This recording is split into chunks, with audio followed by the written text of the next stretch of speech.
The rigid body model helps us describe musculoskeletal functions, mechanical functions, in terms of statics and mechanics model. So basically here there are four types of model.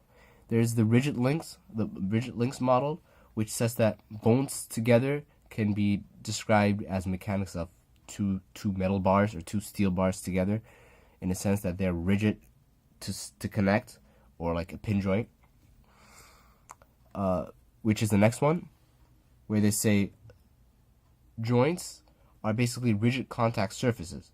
So whereas a bone would just be like a physical structure that doesn't bend or deform, we say joints are like a pin surface where it can move in one direction, or we can say that it's a ball and socket joint, so it can move in other directions, and we can make other assumptions. But this model is aimed to create a relationship by our biological functions to relate that to the mechanical model. Then we have the muscle and tendons, which connect to the bone, and we describe them as actuators. These are the ones that are like the motors of a machine to make things going. And then we have the ligaments and joint capsules, which are kind of elastic, viscoelastic, and which basically means that they're meant to kind of like absorb the energy. It's like having rubber used or silicone on a vibrating machine, and you want to keep it from absorbing energy so that it doesn't just crumble on like a glass would. And so we call those controllers, so that they give stability but also some flexibility so that it doesn't all shatter at a moment. And by the way, ligaments connect bone to bone, and these tendons would connect the muscle to the bone. We're going to talk about this later. So going more into actuators. Actuators convert chemical energy to mechanical energy. These are like the motors, but instead of converting electrical energy, they convert chemical energy. And if you know a little bit of biology, then this would be glucose into ATP, and then the ATP would be converted into mechanical energy. So here's the diagram of the force to length of the muscle. So basically, as the length of the muscle will increase, in this case would be shortened because its muscle will contract, but it can be in the sense if it's relaxing.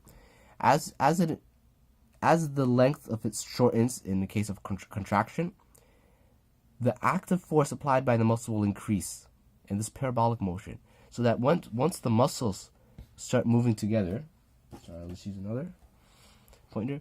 Once the muscles, so assume we have the muscles here, once the muscles shorten, the molecules in the muscle would go more together, and because of that would have a greater attraction. It's easier to explain if I show like a diagram. If you took muscle physiology, you're gonna have like myosin heads, and so the more it contracts, the more surface area would be visible. But this only happens up to a maximum point.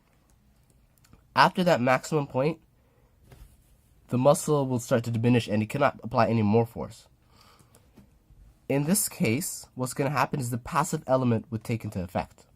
And that is that muscle, in a sense, is a rubber. It's like a rubberish property. We call it viscoelastic, but for now, let's consider it a rubber. So after a certain point, that rubberish property will play into effect, and it will kind of apply that extra force. If this is a contraction, then what's going to happen, the muscle can only be contracted to a certain length by the muscle itself, but after that, if you apply a force to contract it further, it's going to resist that force because of the elastic effect, and so this passive force will start to apply. And it also holds true if you're relaxing it, if you're like stretching it, these muscles will try to resist that force, that external lengthening force, but only up to a point, because once they're stretched more, once these myosin fibers are way apart, they cannot pull force on each other, and what's left is what we call the passive force, which allows the muscle, which is basically the muscle's material property of resisting it, and not any chemical or mechanical property, as we would call a motor for the actuator. And here's just the model we have for this muscle. So what we say is the muscle is an elastic material, but also it is a viscous material at the same time. It's elastic and viscous, and we denote that as a parallel connection. But at the same time, it's also a contractile element in that the muscle can apply its own force from chemical energy to mechanical energy to counteract any elastic effect that doesn't want that has a negative force. And this contractile element is in a series elastic because this contractile element will have some give to it, in that this will be able to like absorb the energy if these two are being pushed apart. And this is really just a model to explain how the actuators would function. We're trying to break down the muscle into all these components to say that, well, a muscle is to say that a muscle is nothing much more than a motor and springs and viscous fluids. And quickly to end with controllers. Controllers, which we said over here, which were ligaments, they have a non-linear stiffness, and what they do is they limit the motion of the joint. So usually joints are connected not directly like a ball and socket, but just touching each other. And so we have these ligaments in the ends that are stabilizing them. What's going to happen is that this bone can be able to move, but this ligament would try to absorb that energy and try to resist it and pull it back to its normal position. It's like a rubber band, but it's not elastic. It has this kind of deformation property, which is critical. If the bone would move just a little bit, it's not going to be that elastic. It's going to just let it do what it wants. The bone will allow it to rotate and move.